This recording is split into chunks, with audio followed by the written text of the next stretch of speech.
Swim Chats, a podcast about swimming. I'm Shona Riddell, a writer, former journalist and swimmer from Wellington, Aotearoa, New Zealand. For each episode, I talk to a different guest from our swim community. Please hit the follow button so you don't miss an episode. You can also leave a 5-star rating, which helps other people discover the podcast. And if you enjoy this episode, please share it with a friend or two. You can also support the podcast by becoming a swim buddy on Patreon for just $5 a month. Swim buddies get advance notice of upcoming guests and a few other perks. To find out more, go to patreon.com/swimchats. There's a link to it in the episode show notes. Lynne, welcome so much to Swim Chats. It's a real honour to talk to you today. It's great talking with you, Shauna. Thanks for having me on your program. And well, congratulations on the 50th anniversary of your Cook Strait swim, which was in 1975. It was such a long time ago, but it's still so vivid in my mind because it was such a huge swim. It was a very eventful swim. I've just been reading the chapter in your book about the swim. And it seems really appropriate that I'm talking to you today in Wellington, which was the starting point as you swam north to south. So not only did you have the phenomenal accomplishment of being the first woman and the fourth person to swim across the Cook Strait, but you did it in very turbulent weather. Would you like to describe the conditions that you were swimming in? Well, actually, it was so different back then because we didn't have the weather availability prediction that we have now. So when we set off, it was very calm to begin with, but we didn't realize there were two storms going on, one in the Cook Islands heading south toward New Zealand, and the other one in Antarctica moving north. And they were going to be converging on Cook Straits. So when I set off for the swim, the water looked okay, but after 4 hours, 5 hours, I had been pushed south along the North Island, and I was further from the South Island than ever before. And at that point, a lot of people would have just probably given up, but you are a very tenacious swimmer and a very determined person. And you managed to keep swimming, which is incredible to me. And as a swimmer myself, I wanted to ask, what do you do with your body? What do you do physically to move through waves that you describe as being 8 or 9 feet high at times, which is, 2 to 3 meters? How do you swim, sort of try and swim under the waves so you're not going up above them? So much of it depends on the direction of the waves. So when I was swimming Cook Strait, a lot of the times the waves were coming to me head on. So I would basically do exactly what you said. I would dive through them and then continue swimming. And then if they came off to the side, you would sort of lean into the wave and let it wash over you. And that way you could try to maintain a straighter line. But Cook Strait sort of gave me everything it had that day. I mean, not as bad as one of those days where a ferry sank, but it felt really tremendously difficult to make that swim. And I love the way you describe the support you received from the public that day. You mentioned that the inter-island ferry came alongside you and the passengers were cheering and people were radioing the support boat to pass on messages of goodwill. I can imagine that would have really buoyed your spirits. Well, actually, Captain Brown was the captain of the Antarctica and the cross-channel ferry, and he was the one that raised the American flag and had everyone come out on board and cheer me on. So that gave me a burst of energy. But Radio Windy was what it was called back then, Wellington Radio, and they wound up basically talking about the swim initially every hour, and then it became a live broadcast. So they started reaching people all over New Zealand who then called the radio station, and then they would radio to the boat, and the people on the boat would write down the message, and then they would convey whatever was happening to me or what people's wishes were. So I heard from people all over New Zealand that were saying, we believe in you, keep going. And it was such an incredible thing to realize that, I was just one person out there and it didn't matter where I was from, just that I was swimming the Cook Strait and that people wanted to see me succeed. And it was so inspiring. I mean, especially since, there were like little kids in Dunedin or the mountain climbing club in Mount Cook, or just people from all over the country of New Zealand that were calling and saying, keep going. And I would have felt very guilty had I stopped. I love the way you describe in your book how swimming brings people together and there's this real sort of community spirit around swimming. It's something positive in the world. And also during your swim, you mentioned that you had support from some marine life as well. Just dozens of dolphins, which sounds phenomenal. It was amazing because there were periods throughout the swim where I was really down, where I wasn't sure I was going to be able to make it, and I had doubts. And it seemed to be that the dolphins would appear right around that time, where suddenly I'd look down and I would see them swimming underneath me and hear them clicking and squeaking and shattering. And it was just incredible. And then there was one point where there were about 60 dolphins that were swimming around our flotilla.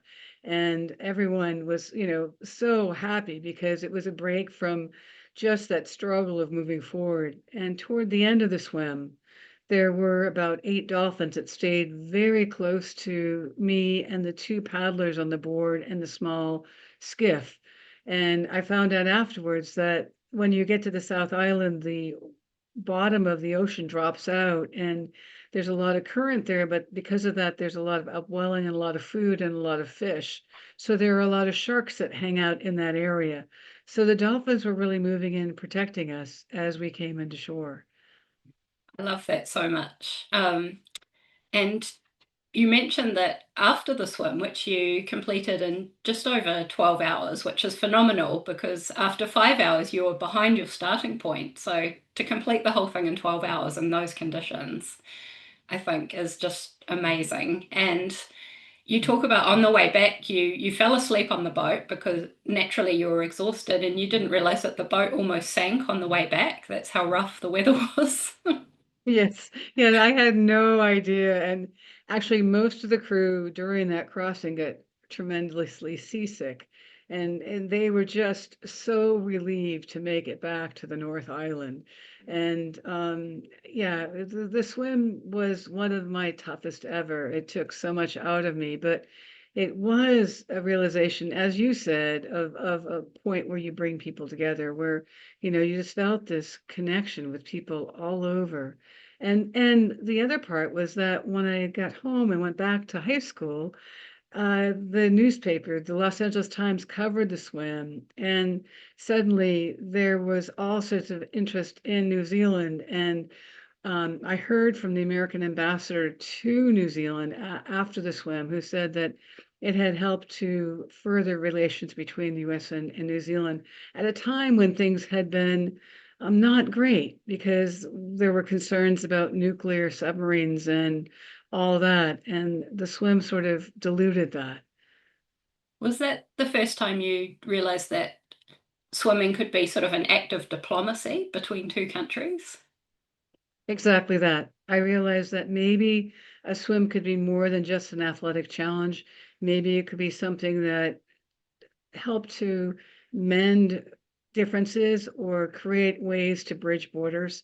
And so actually, the following year was when my dad suggested that I swim across the Bering Strait because the US and Soviet Union are only 2.7 miles from one island to the other.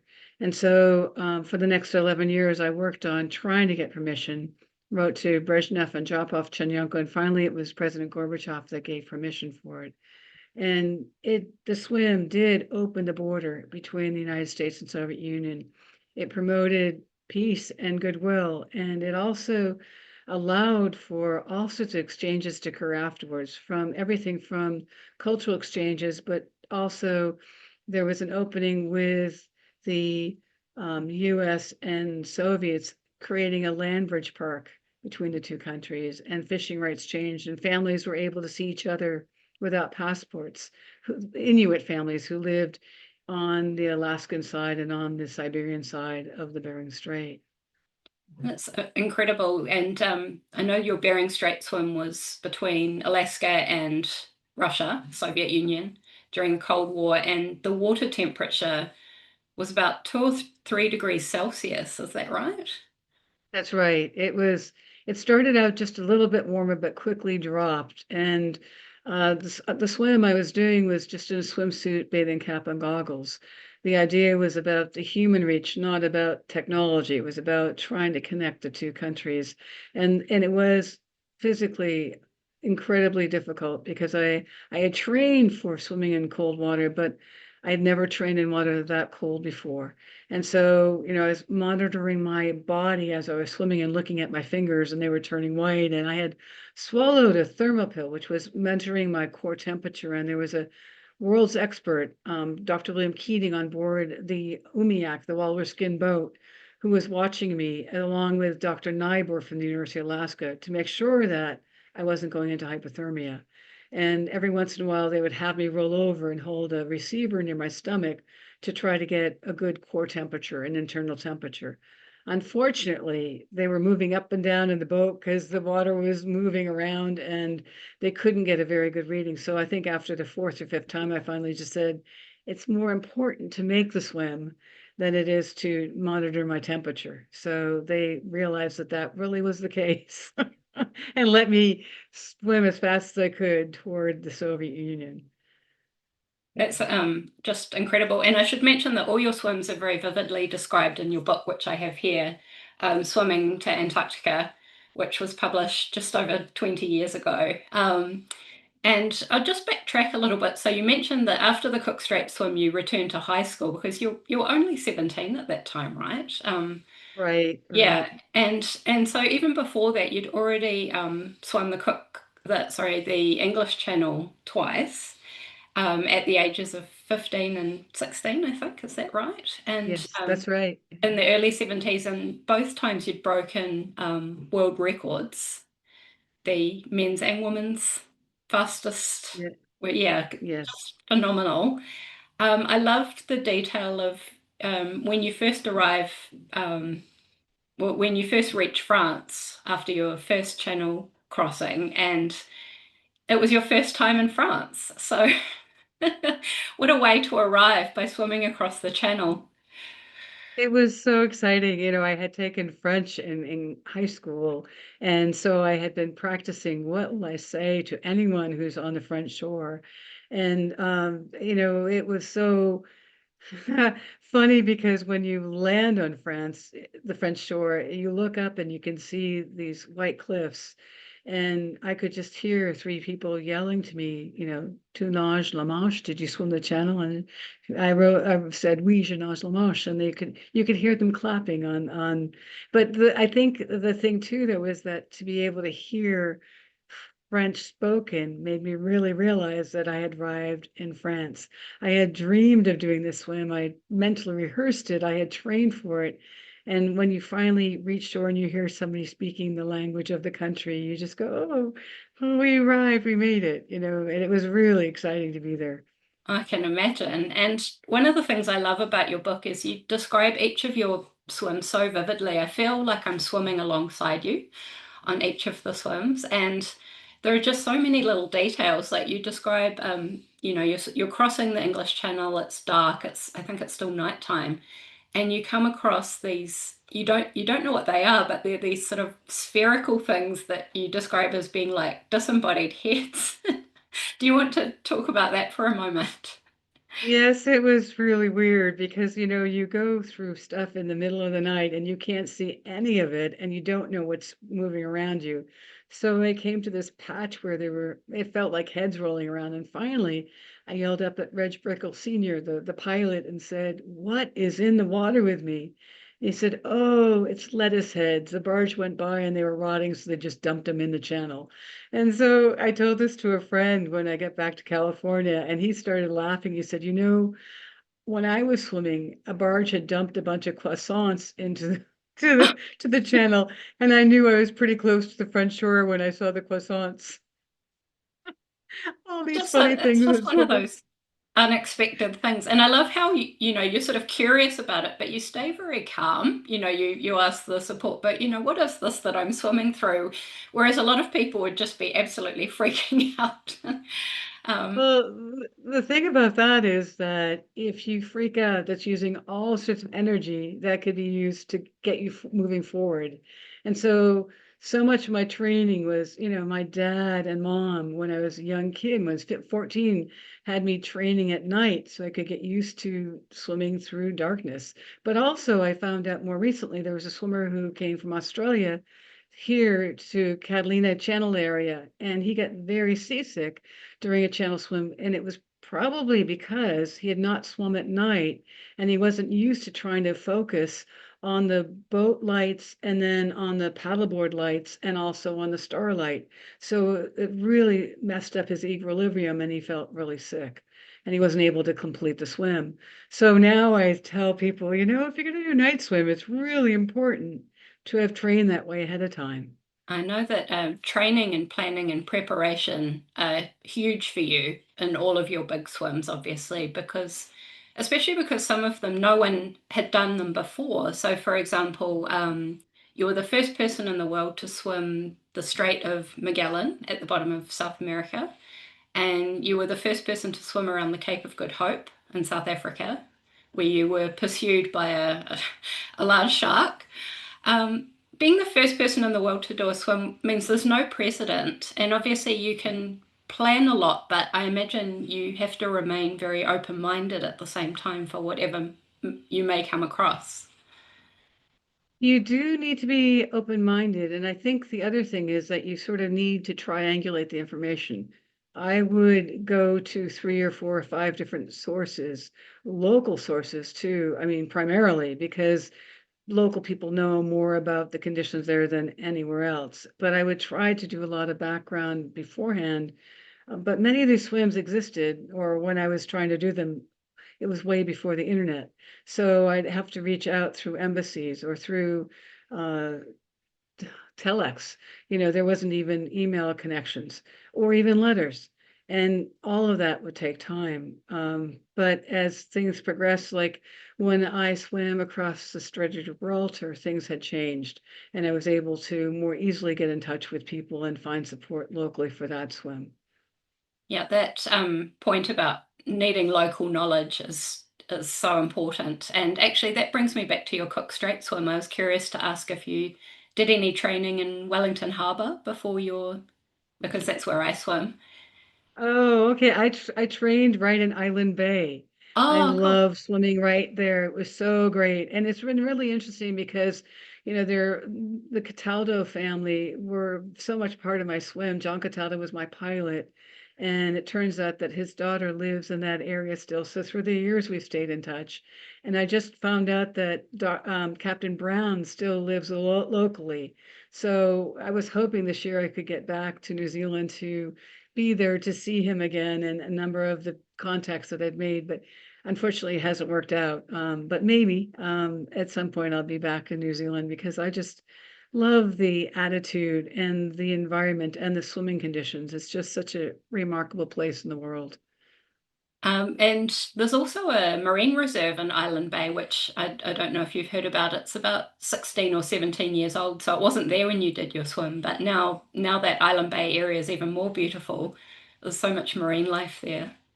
So is it underwater, like an underwater national park? Yeah, Mm. exactly. Yeah, it's a no fishing area, and so it's really rich in giant kelp and marine life. Yeah, it's really Are there lovely. penguins there? Penguins there still? Uh, Good question. We do have the little blue penguins around the coast. Yes, Yeah. Did you see any yes, of yes. those? Yes, actually, after one training session, I got out of the water and there was one standing on the beach, and Oh, I wound up going over to it, and the American ambassador had come down to the beach to wish me well, and so I was encouraged to pick up the penguin and hold it, and of course it nipped me, and I put it back down pretty quickly. So like so dumb, it was a wild animal. I shouldn't have done that. but they are very cute. I can completely understand the temptation. Yeah, they are amazing. Let's talk about your Antarctica swim because your swims over the years got progressively colder. And I know you've been studied by medical researchers to sort of understand how your body is able to withstand some of these colder temperatures. I know you do a lot of cold water acclimatization before your swims as well. But you were the first person to swim an ice mile in Antarctica. Um, and I think your swim was just over 1.2 miles, which is about 2 kilometers. Just absolutely phenomenal. Congratulations on that swim as well. Um, Thank you. I love in your book the way you have a lot of sort of paragraphs in italics, and they represent your internal monologue. It's like the way you talk to yourself before and during a swim, and I learned a lot from that because Oh, interesting. obviously stepping off the boat into that 0 degree Celsius water took a lot of mental fortitude. Yeah, I'd love to hear your description of just even that moment and how it felt getting into the water. Well, actually, back to what you brought up before, the idea of preparation. So I wound up going into the ship's cabin and wound up meditating and calming myself down and letting the crew set up because I knew they knew what they were doing. And it's time for me to have a few moments to be able to reflect on what I was going to be doing. And in that time, just the reflection, I increased my body temperature about 4 degrees C.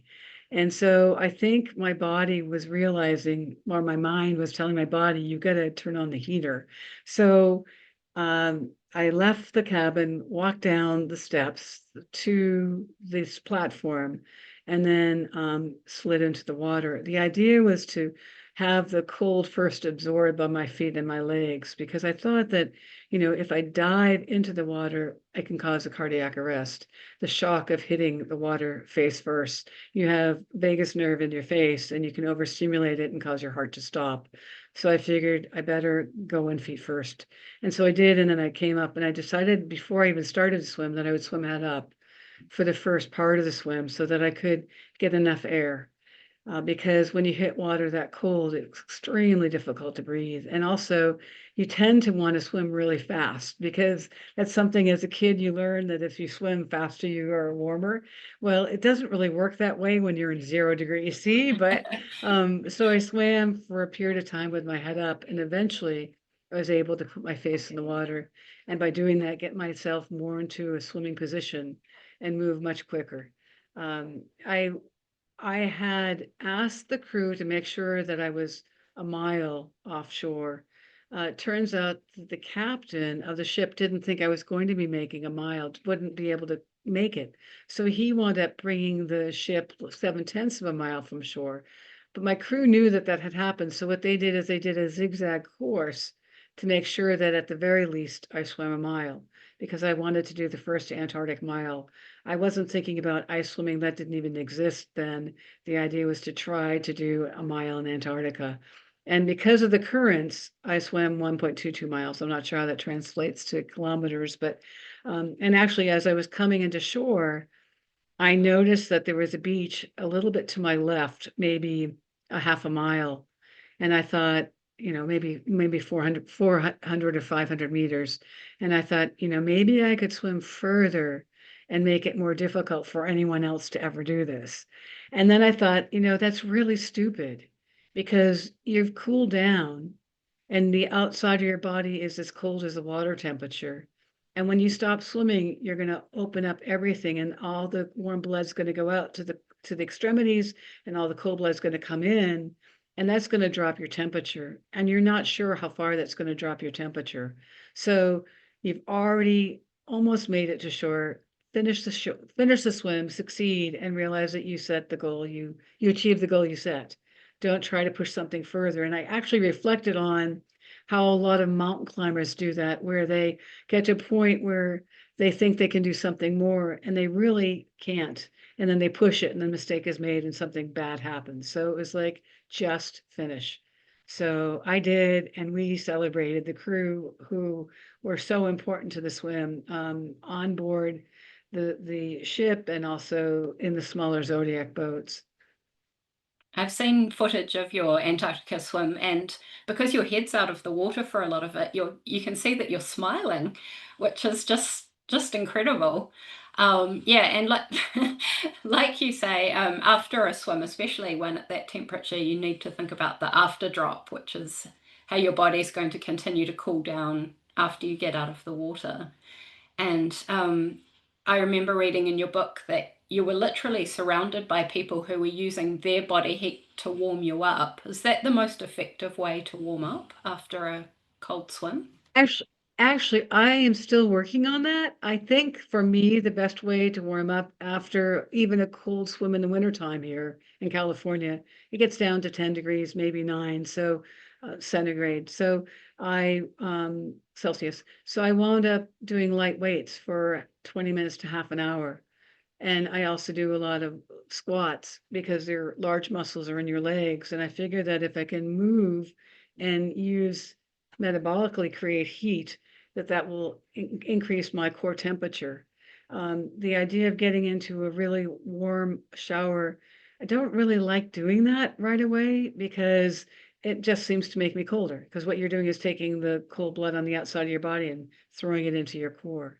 So I try to give myself more time to warm up, and then move some more afterwards because I'm still chilled for about an hour. Yeah, and in your book you talk about drinking warm apple juice during a lot of your swims as well. Was that a way to sort of maintain a bit of warmth in your core as you swam? Always. That's something I drank on my English Channel swims and during Cook Straits and all the really cold swims. I realized that, the salt water starts to affect your throat and your mouth after a long time. But the apple juice sort of took that salt away and sort of soothed my throat, but it also was something that I could enjoy drinking. There are so many things that people have come out now with to eat or drink. And I think that the simpler things are often the best because when in the United States, when people have children, they tend to give their child the first drink of a fruit drink is apple juice because it's easy to digest. So knowing that, I thought, okay, let me do this, and it's worked for me really well. I did try on my Antarctica swim to heat up some maple syrup with water because I thought, okay, this is what maple trees do in the spring, and look what it does. It rejuvenates the whole plant, and the leaves grow. And so I thought I would try warm maple syrup with water and realized that it was not a good taste. It was not a good thing. But I think the other thing is the best thing that we can do as swimmers or people who want to get into the sport is to try and figure out what works for you. And just because something works for one person doesn't mean it's going to work for you. Yeah, that's such a good point. And in your book, you talk about when you were quite young, you were swimming in a pool. I think you were about 9 years old, and you described swimming for quite a long time in the pool in quite wild weather when everybody else had gotten out, and how much you loved it. And you talk about one of the adults at the pool telling you that one day you would swim the English Channel and how that sort of planted the seed in your mind. And I imagine over the years you had people telling you you could do things, and but also people telling you you couldn't do things, especially for your world first swims. I imagine people would say, "Oh no, that's impossible. That can't be done." And so I'm curious to know, uh, uh, but when people say no, does that make you more determined than when people tell you you can do something? If that makes sense, like the yes people or the no I people. I think that the way I look at it is I don't know what I'm capable of doing, but I will never know unless I try. And so if I try and I don't succeed, then maybe there's something I can alter to then make it possible. And I often think that people think, okay, I don't think it's possible. Because I don't think it's possible, then there's no way you can do it. And I think about that thinking, you know what? You don't know what I can do and can't do. And so I don't have to take what you've told me seriously. Uh, and yet, if you say it's impossible because of 15 different reasons, I'll listen to the reasons and then think, okay, is there some something that has value there that I really need to pay attention to. People, when I wanted to swim across the Bering Strait, it's just like, no, it's impossible. The border's been closed for 48 years. There's no way politically you can do it. The water's too cold. You're going to die.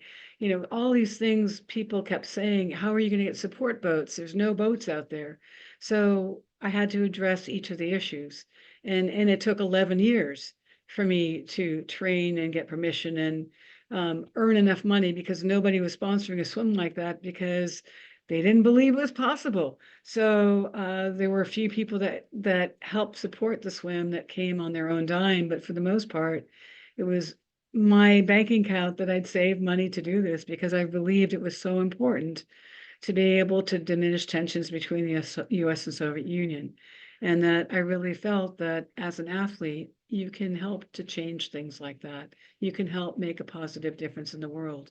And when people see that, they think, well, maybe I can't do that, but maybe there's something else I can do. And that is so gratifying to realize people get very creative and look at inside themselves and go, wait, all right, maybe I can sing music and change things with the Inuit populations. Maybe I can, do a number of different things. I love that. And yeah, you've inspired so many people, including me.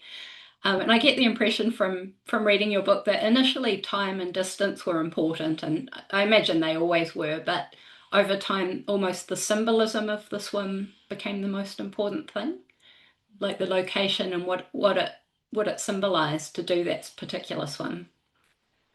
Well, for me, the most important symbolic swim was the Bering Strait swim because the United States and Soviet Union are so close. The international date line runs between the two countries. And when you swim from the United States to Russia now, you swim from the present into the future. So symbolically, it was about changing things into the future Yeah. and seeing that happen. And actually, it was so incredible to land on the shores of Big Diomede and to have a welcoming committee of people from all over the Soviet Union and media from all over the Soviet Union that were there to support and welcome us to shore. And then they had samovars full of tea and cookies, and they made it a huge celebration. And then the Inuit, who were part of our escort crew, were able to talk to some Siberian doctors who were family members, and they were able to find out what had happened to their family over the last 48 years. So it was a Wow. huge connection. I love the positivity around all your swims, in particular that one. I was going to ask, after you completed each of your big swims, was there sort of an adjustment period for you where suddenly everything would feel quiet again, or would you immediately start planning the next swim and work towards the next goal? You asked another great question. There are so many people that now have a check-off list and they'll do one swim after the other, after the other, after the other. And, back when I was doing it, you didn't have the funding, you didn't have, no, it was not possible to, at that point, to do a whole checklist of swims. But after my first English Channel swim, I sort of went through a doldrum of, now what do I do with the rest of my life? I've reached my highest goal in life. And so I was fortunate that Davis Hart from Springfield, Mass. Swam and broke the men's record. And it gave me a goal that year to go back and break his time, which I did. And then I realized I could spend my life swimming this channel. And that's when I shifted gears because I'd met Sandy Blewett from Auckland, New Zealand, who suggested Cook Strait to me. So that's when I decided that's what I want to do. But I learned after those experiences that it was really important for me to have a swim like the Bering Strait, but to have in the background a swim across Lake Baikal to become the first to swim across Lake Baikal in Siberia. So I always learned to then use the momentum of what I'd just done to plan for something more. Or if I wanted to take a break. I mean, there was one point where I took a break from swimming and I came to New Zealand again and swam the Southern Lakes and, Oahu, Takapu, and Pukeki. And it was at a time where nobody had done them because, again, they thought the water was too cold. And it was really, really, really cold. And it was at altitude, which made it very challenging. But the lakes were so beautiful and crystal clear. They were glacial blue. And it was so amazing to go and make those swims. And I bet that there are a lot of people now that are starting to do those swims. Yes, Yeah. that's right. And I'm curious to know, how do you swim at a high altitude? Do you have to acclimatize to the altitude before the swim? Yes, and actually I discovered that when I swam Lake Titicaca. I wound up connecting with a friend of mine who was a pulmonary specialist, Brownie Shaney, an expert physician, but he also was in the first US American group, US group that climbed Everest. So he knew all about acclimating to altitude. So he had me come to Colorado and I spent a week with him training at altitude, gradually going higher and higher to, I think, well, 70, about 8,000 feet. I don't know meters, but divide by three, I guess. And so I trained at that altitude and then went to Bolivia and trained along the shores of Lake Titicaca. But I found out something that was disconcerting. That because the altitude was 12,500 feet, I guess 4,000 meters, something like that. Because it was that high, it was difficult to breathe. So I couldn't move as fast as I normally moved. And the water was 10 degrees C. So I couldn't swim at my normal speed. So when I was training, I was getting cold. And so there was this trade-off during the training and also during the actual swim that I did across Lake Titicaca, where I had to swim at a slower pace and realized that I was just going to get colder. And that I hoped that I could make the swim, 10-mile swim across Titicaca from Bolivia to Peru before my temperature dropped too low. And it turned out that I was really okay, that 10 degrees C was okay for me to swim in because in the wintertime, that's what the water temperature is here, and I pretty much had acclimated to it. Right. But it was very surprising to swim at altitude. It's a whole different experience. I can imagine.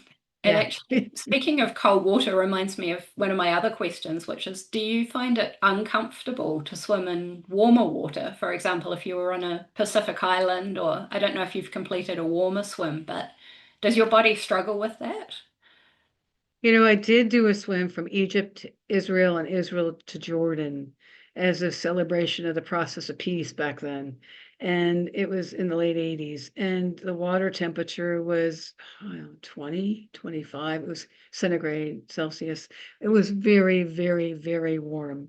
And also it was full of jellyfish. So the swims were difficult because I wasn't used to getting stung a lot and the water wasn't refreshing, so I didn't feel invigorated. And that was so interesting because the swim was also difficult because the air was so dry and hot that I had to frequently drink so I didn't become dehydrated. I actually had to drink more often on those swims than I did on any others because I was worried about becoming too dehydrated. I think that, it was just a different swim. Two swims, Egypt to Israel, Israel to Jordan. I don't know that they were more difficult or less difficult, but I know that it wasn't as refreshing as a colder swim. And I think I enjoy swimming in waters where you feel like you're waking up, where you feel invigorated by it. Yeah, I don't think I feel really comfortable when the water's really warm. yeah. I'm a Wellington swimmer. I Yeah, completely relate to that. I like the cold water. you totally relate. Yes. Not, Um, you're not a, yeah, you're not an Auckland swimmer or further north to the Big exactly. Yeah, Islands. I like Yeah. the cold rush. I know that you did a long swim in the Nile River as well, which you describe in vivid detail in your book, and that sounded incredibly challenging to say the least. So you'd suffered from dysentery before you even got in the water, and then the quality of the water you describe, there are dead rats, dogs. So yeah, it sounds pretty horrific. And also, you swam in the Spree River in Berlin in 1990, just after reunification of the East and West, which was also polluted. And on top of that, you had razor wire and unexploded landmines to contend with. So I guess my question is, have you ever regretted a swim, or do you feel like every swim has something new to teach you? or both. Exactly that. I know I've never regretted a swim, but you're right. Every swim teaches you something. And with the Nile swim, I was really fortunate that I had a mentor whose name was Fahmi Atala, and he had grown up in Egypt and he had swum in the Nile and the Mediterranean, and he was connected to he was connected to a friend, and so he was a psychologist who helped me prepare to swim across the English Channel. He had tried 4 times and never made it, but he mentally set me up for succeeding. And so when I wanted to decide, when I was just trying to decide if I was going to go to Egypt to swim, he was extremely encouraging because this is where he had grown up. And he said, "You'll have a wonderful time. Channel swimmers are treated incredibly well there. It'll be a memorable experience." But he had left 16 years prior, and the pollution in the Nile was awful. And so I got extremely ill before and then during and then even after. I'm probably sick for 2 weeks after that swim. And I realized, I was so upset because I almost passed out in the water and I was pulled out. And I was upset about not finishing. And then I realized, no swim is worth this, that no swim is worth almost dying over. And it was only when I got to the emergency room where the doctor was pumping me full of um, trying to get my hydration rate back and trying to get rid of my stomach cramps and all that. I was crying because I had failed. And he said, "You don't understand, you survived." And it took me a while to understand that, and with the Spree River, I knew the water there would be dirty, but I knew that my swim wouldn't be that long. And I really felt it was so important to swim from East to West Berlin. Initially, the swim was supposed to occur before the wall had come down, but things changed so quickly that the wall had come down by the time that I was going to go do it. So I figured, well, then celebrate the opening then and do it as something that shows success, the symbolic of, sometimes your plans don't go exactly like they should, but something much bigger happens. And let's celebrate and be a tiny part of that celebration. So one of the things though that I've done since then, as I've become very much an activist for people that are swimming in the Olympic Games in the open water races. So Guanabara Bay was severely polluted and they were holding the Olympics there anyway. And a number of people got really sick. I'd written an op-ed for the New York Times talking about how it's really important to make sure that the swimmers do not encounter that kind of experience. Turns out that Tokyo Bay was overheated and polluted. And I spoke out on Facebook and other places saying, the Olympic Committee should really consider the health of the swimmers. And then the same thing with the Seine. Apparently, something like 16 swimmers were severely sick after their open water race there. And I think that that's absolutely wrong. Swimming, the things that we do is about bringing people together, bring swimmers together, but it's also about being healthy. And I think that exposing athletes to bad situations is not right. It should not be done. So, Yes. fortunately, the next Olympics is supposed to be in my backyard.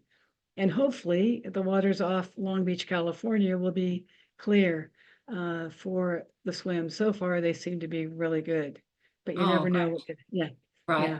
It's great. It's really great that you can use your voice to affect change as well as somebody who's experienced so many different levels of water quality as well and has such an innate understanding of it. Well, I think there are a lot of people that really care about what happens to the athletes, and it's more than just a money-making event.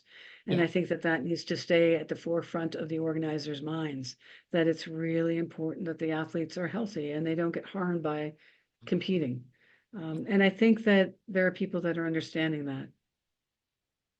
Are you, these days, I know you don't swim quite as far as you used to. Do you coach other swimmers?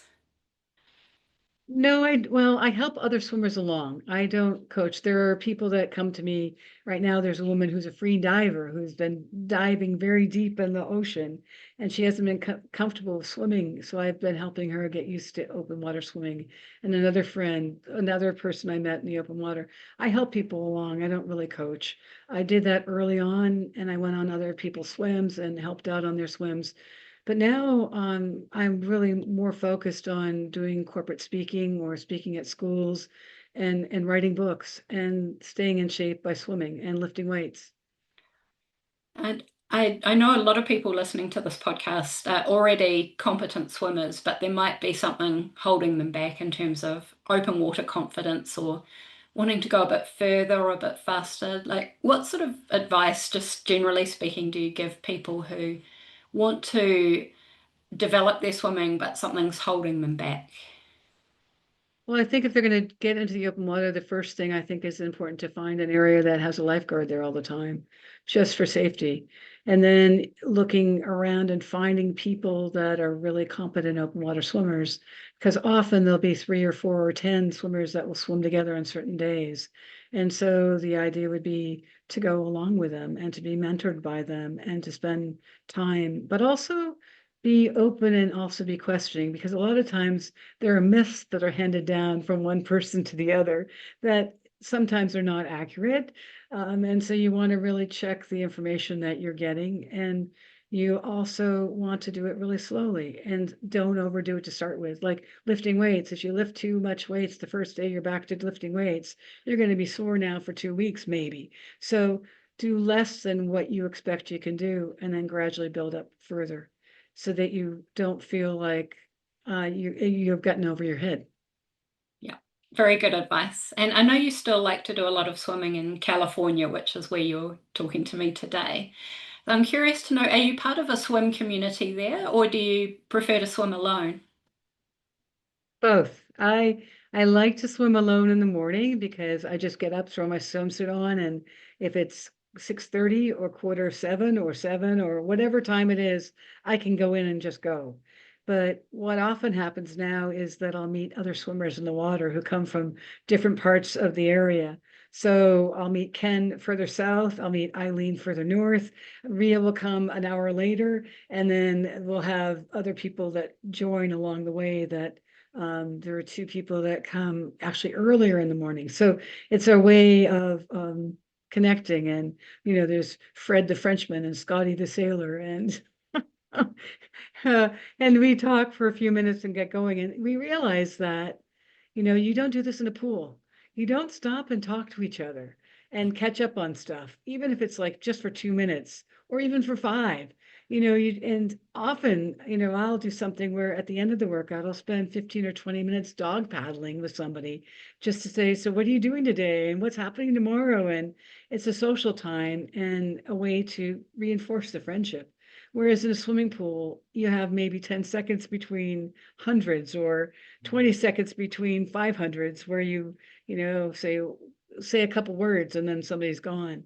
I think that there's such a nice way to be an open water swimmer, to be able to just chat a little bit and Yeah. enjoy looking up at the sky or watching the water or talking about whatever the conditions are. Or, hey, did you see the octopus today? I've never seen one before. Or, oh my gosh, there's dolphin out there. That doesn't happen in a swimming pool. So those people that are in the pools that are wanting to get out into the open water, it'll open a whole new world to you. It'll make a huge difference. When your ceiling is the sky and the lane lines are the land, it makes everything different. I love that so much. I feel like you've just encapsulated everything I love about open water swimming. It's the people, nature, the feeling of freedom. Yeah, it's Yeah, we're so lucky, aren't we? we are. My next question is quite a big one. I was thinking about the way that you've seen the world in a way that nobody else has, I think. And so I imagine you see the world in a completely different way as well. Do you feel like that? That yeah, I'm not sure exactly what I'm asking, but have you met other people like you who see the world in the same way, or do you feel like the swims you've done in such different locations with different people, different distances, do you feel this it's given you a unique worldview? I think I initially saw myself as having a unique worldview. And when I look at a map of the world, I'd look at the blue spots or the blue dots to figure out, okay, where can I go next? Because I've always been curious about the world. I've always wanted to explore. I've always wanted to see different cultures and art and music. I've wanted to know, I think that the differences in our world enrich us. And that's also, I think, part of the survival of the species.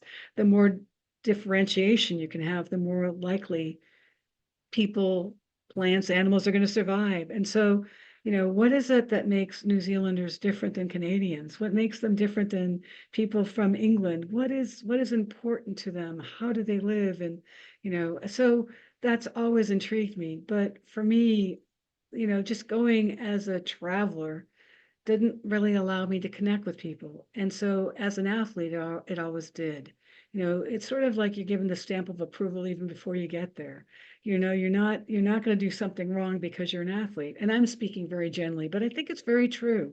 And so, when I'd swim from one country to the other and local people found out about it, suddenly they were helping me. But I just remember, for instance, swimming across the Strait of Magellan and having the local people inviting me into their home to have hot chocolate with them. And then they'd play Spanish guitar and tell me about what Punta Arenas is like and introduce me to people in town.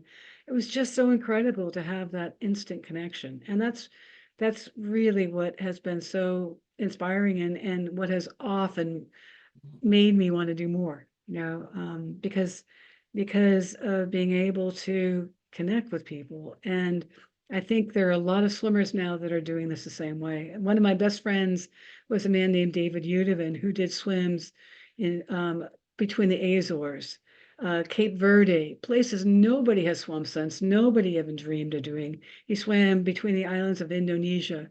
He swam the Suguru Channel. He was the first man to do that. In fact, we spent 3 seasons trying to figure out how to get him through a typhoon so he could do that swim, and he made it. And he saw the world the same way as I did, where as an athlete you can connect with people and have a really rich travel experience, but something that stays with you forever. I mean, I still think about coming to New Zealand and how amazing the people were, and having pavlova for the first time, and having people say, would you like some tea, and expecting, okay, and expecting a cup of tea and realizing, no, no, that's dinner. Just we speak the same languages, but we're different, and that makes things interesting, you Yeah, know. yeah, for sure. And these days, I know that you connect with people through all the books you've written. You've written a lot of books in the last few decades, particularly children's books, about marine life. And I was curious to know, is that because you want to get children more interested and involved in marine conservation? That's part of it, but I think that there are two important skills in life, and one is swimming and one is reading.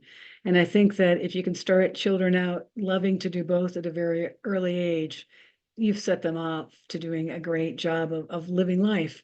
And so I wrote Elizabeth, Queen of the Seas, the children's book about the elephant seal that was in Christchurch, New Zealand, who chose to live on the Avon River.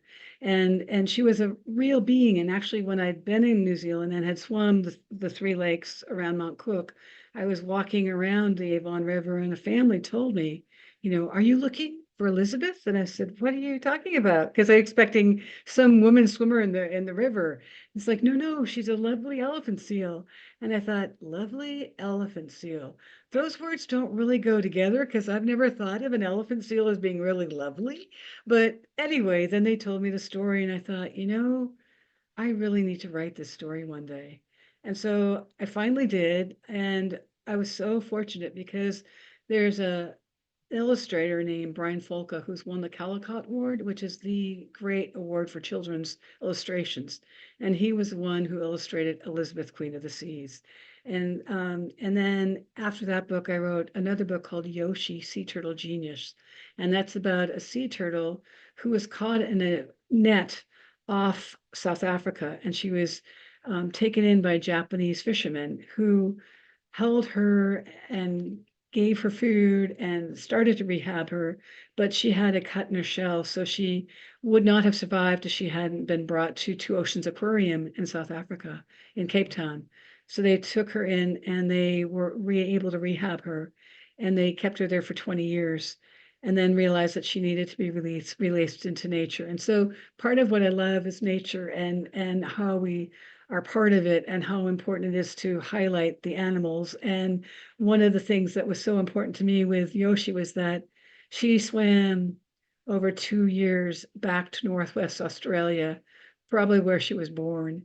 And the story is about her survival and flourishing and winding up in a national park in Northwest Australia. So I've read these books as a way to hopefully encourage kids to read, but also realize how we are part of this really unique environment, marine environment and land environment too. Yeah, I love that. And I know over the last 20 years you've done a lot of public speaking as well, given a lot of motivational talks about your swims.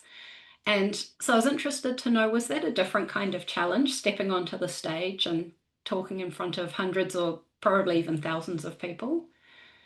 It was very different. In fact, I have a book agent, Martha Kaplan, who's wonderful. And I was talking to her about, I'm going to speak to 2,000 people.